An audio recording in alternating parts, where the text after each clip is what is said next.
Learning how to write for the screenplay is going to be one of the most difficult things that you think is simple. I'm not talking about story. Story's a whole other thing. What I'm talking about is the language of the screenplay. I know you've heard the terms show, don't tell a million times, but nowhere is this truer than in the screenplay.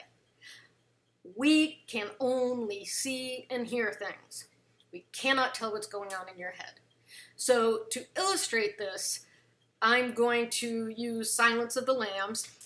We're going to look at the writing in the novel, compare that to the writing in the screenplay, and then finally look at the clip that both of those are representing. Here we go. All right, so let's see what it looks like in the novel. Now remember, this is prose writing, not screenplay. The corridor was about 30 yards long, with cells on both sides. Some were padded cells with an observation window, long and narrow like an archery slit. In the center of the door, others were standard prison cells with a wall of bars opening on the corridor. Clarice Starling was aware of the figures in the cell, but she tried not to look at them. She was more than halfway down when a voice hissed. Okay, I admit that wasn't the greatest reading ever, but what's wrong with it? There is some great visuals in there, but there is some stuff we can't see. Now, before we go into what those things are, let's look how this exact scene was written in the screenplay. Clarice's footsteps echo. High to her right, surveillance cameras. On her left, cells. Some are padded with narrow observation slits. Others are normal, barred. Shadowy occupants pacing, muttering. Suddenly, a dark figure in the next to last cell hurtles towards her, his face mashing grotesquely against his bars as he hisses. Okay, the first thing you should notice is that in the novel, past tense is used. And that's fine in a novel. Novels can be written in the past tense, or they can be written in the present tense. I'm talking about grammar. I'm not talking about when the story takes place. Okay? Big difference.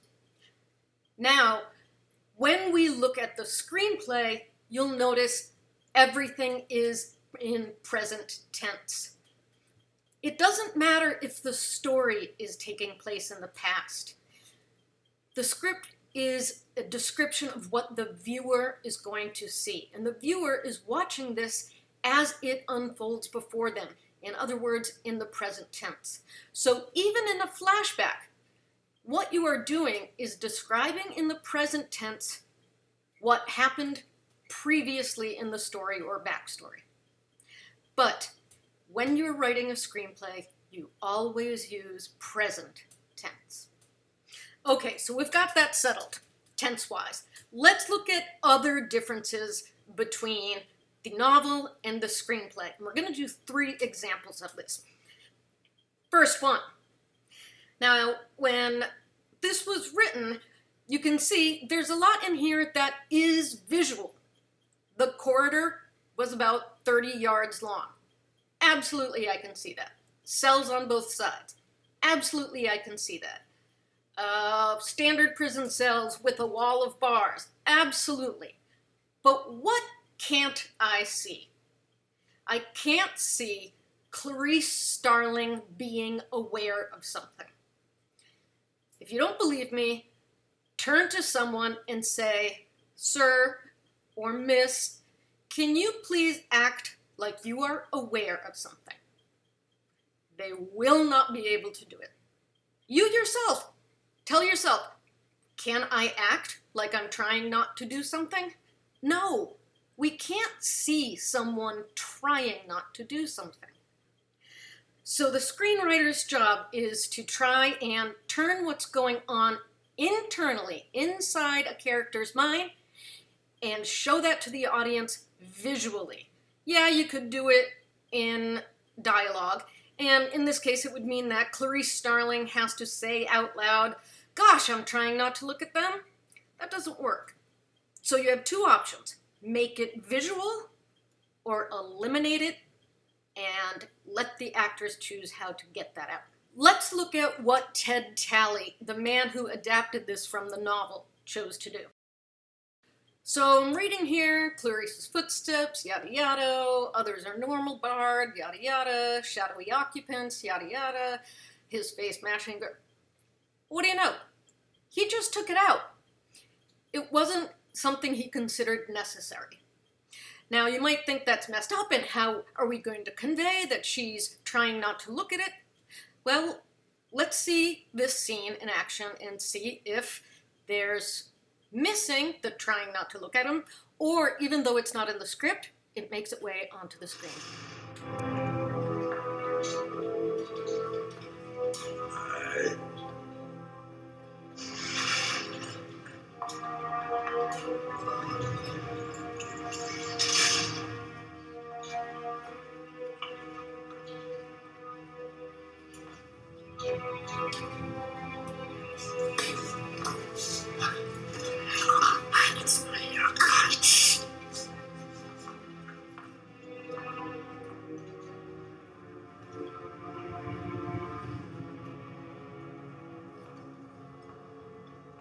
Oh, sorry about the swear word there. I forgot about that. But ignoring that, is it visually represented that she is trying not to look at what's around her? No. As a matter of fact, 3 different times does she look at what is around her. So she definitely does not try to look at something. But here's the reason it doesn't matter. When Thomas Harris wrote the novel, he has to evoke tone and feeling only through words. On the other hand, Jonathan Demme, the director of Silence of the Lambs, is able to use all the parts of cinematic language that he needs in order to convey this fear and the tone and all that sort of stuff. So he has sound at his disposal, he has the set at his disposal, he has performance of actors at his disposal. He just doesn't need that extra description of what's going on inside Clarice's head to convey how she feels. So what the screenwriter does is choose details that will highlight the creepy tones. For instance, Clarice's footsteps echo. It's an action, it's something you can hear, and things only echo in big empty spaces. And to keep driving the point home, he writes shadowy occupants pacing, muttering. All right, he doesn't say convicts in their cells. These aren't just convicts, they are shadowy occupants.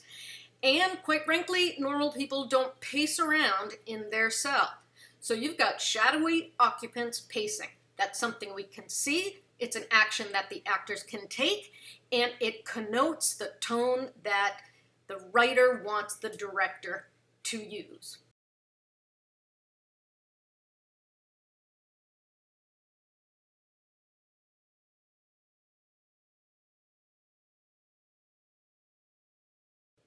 Let's look at another example.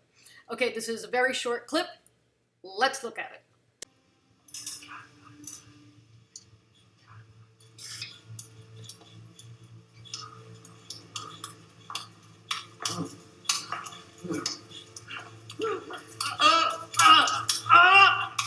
Oh god, that character's so gross. Okay, let's take a look at how many words it took the novelist just for that clip. Okay, first, Starling felt suddenly empty, as though she had given blood. That's not something we can see. Get rid of it. Or, alternately, make it visual. She took longer than necessary to put the papers back in her briefcase. Okay, we can see her putting papers back into her briefcase, but we have no idea what the average time it takes her to put papers into her briefcase. She didn't immediately trust her legs. We can't see trust, so we either have to make it visual or we have to just get rid of it. Now what's interesting is that Ted Talley did not put anything about anyone's legs into the screenplay. He could have said, Clarice wobbles as she walks down the hallway. He didn't, but check this out. She's pretty wobbly on her legs if you look at them anyway. Moving on, let's look at some things further in the passage. She would have to pass Miggs again. She hasn't done it, so we can't see it. Barney in the distance appeared to be reading, that we can see. She could call him to come for her. We can't see something that could happen that hasn't. Damn Migs. We can't see that. Either make a visual or kill it. It was no worse than passing construction crews or delivery louts every day in the city. We can't see that comparison, so either visualize that comparison, which would be tough, or just strike it. She started back down the corridor. That we can see, and that we did. So let's look at the screenplay. That's all we need, folks. Clarice hesitates, then finally shoulders her bag and goes, leaving the questionnaire in the tray. That's all we need, so that's all that was written. Example number 3. Okay, there are some flashbacks in here. I'm going to fast forward through them because we don't need to talk about them.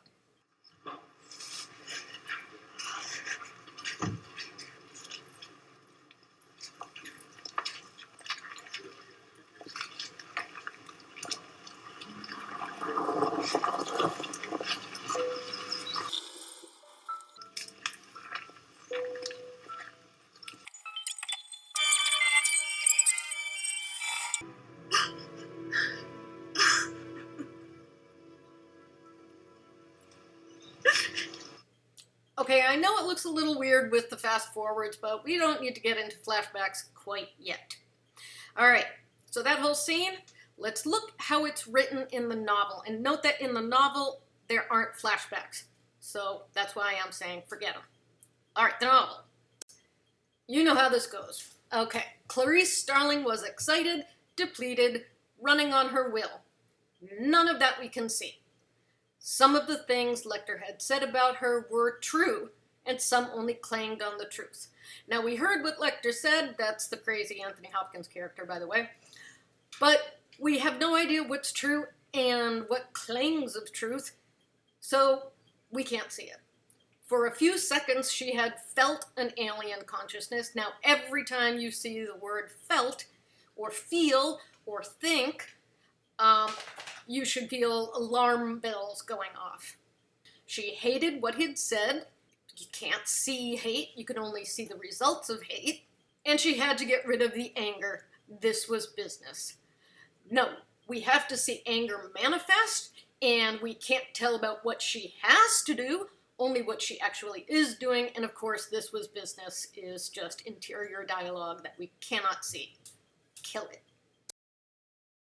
So as you can see, this leaves nothing.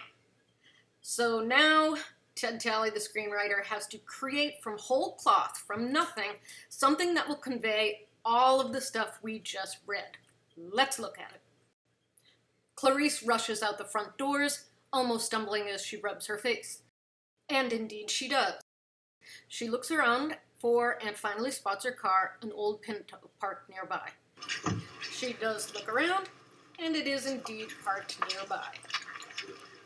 Alone in the parking lot, sagging against her car, her face is buried in her arms, her shoulders shaking.